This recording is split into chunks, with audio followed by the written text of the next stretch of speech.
Your wedding day. Some call it the biggest day of your life and one you will not want to forget. But one Northern Michigan bride says someone took all those memories away. She says she got fooled by a serial scam artist wedding photographer. In this special report, Stolen Moments, 9 and 10's Chloe Keipel and photojournalist Jeff Blakeman talked to that bride who's now out money and memories. Hit it. Come on. Hit it. Hit it.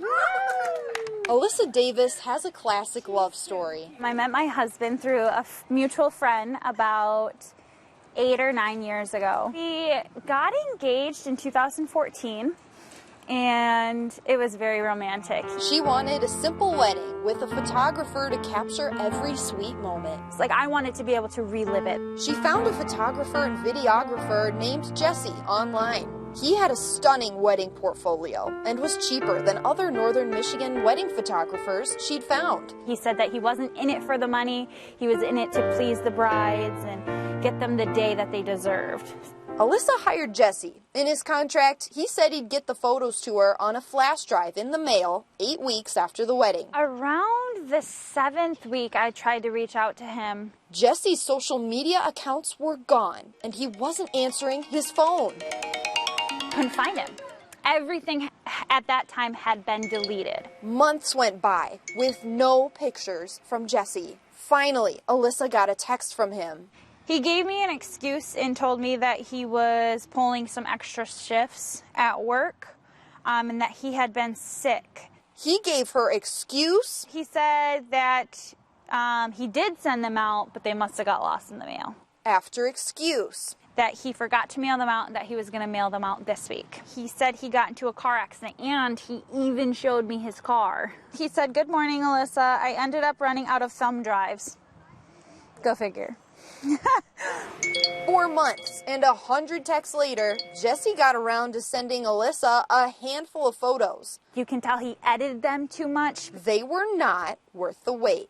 I was so disgusted about how he didn't have my daughter in them at all. So it was like she wasn't even in my wedding. I felt like he had taken something away from me that I can never get back. It turns out Alyssa wasn't his only victim. Dozens of brides shared their similar horror stories on the Michigan Displeased Brides Facebook page. He deserves, to go to jail. My lawyer, he found him on a business page trying to scam more brides. But photographers aren't the only vendors that could scam you.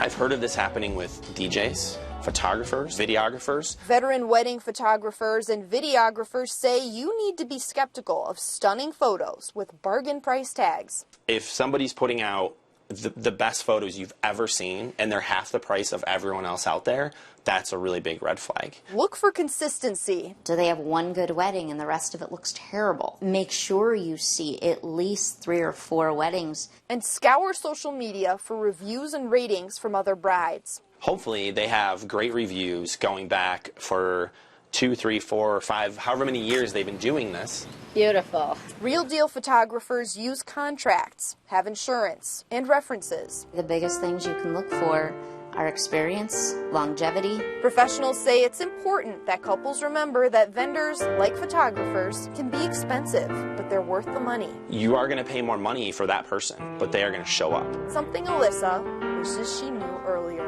And something that I can never get back is our wedding day.